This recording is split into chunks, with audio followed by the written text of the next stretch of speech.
আমি বৃক্ষ প্রসন্ন রায়, নীরবে দাঁড়িয়ে ছিনু পথিকের আশায়, কত যে ক্লান্ত পথিক আমার ছায়াতে দাঁড়ায়। হালকা বাতাসে আমি নাড়িয়ে পাতা, শীতল করিয়া রাখি পথিকের মাথা। গ্রীষ্মের প্রখর রৌদ্রে আর বর্ষার জলে কত পাখি আশ্রয় নেয় আসিয়া আমার ডালে।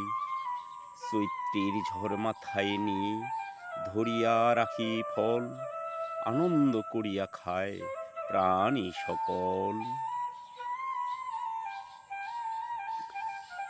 মেঘের সঞ্চার করি করাই বৃষ্টি বরিশন, অক্সিজেন দিয়ে বাঁচাই কত প্রাণীর জীবন।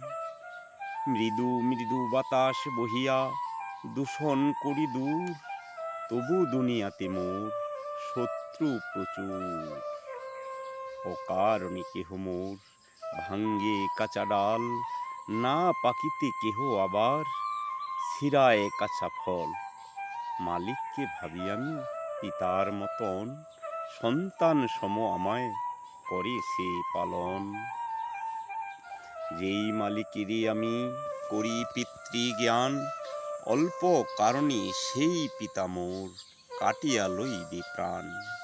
আমি বৃক্ষ, তাই তো আমি বোবা, বলিতে পারি না কিছু, সকল আঘাত সহ্য করি করিয়া মাথা নিচু। অসময়ে পিতার অভাব করিবারে দূর, সেই দিন মূল্য আমি দিব যে প্রচুর। নমস্কার, অবশ্যই কমেন্টে জানাবেন কবিতা কেমন লেগেছে। আমরা আপনার ভবিষ্যতের সম্বল, আমাদের প্রতি অবহেলা নয়। দয়া করে কমেন্ট করে মতামত জানাবেন। নমস্কার।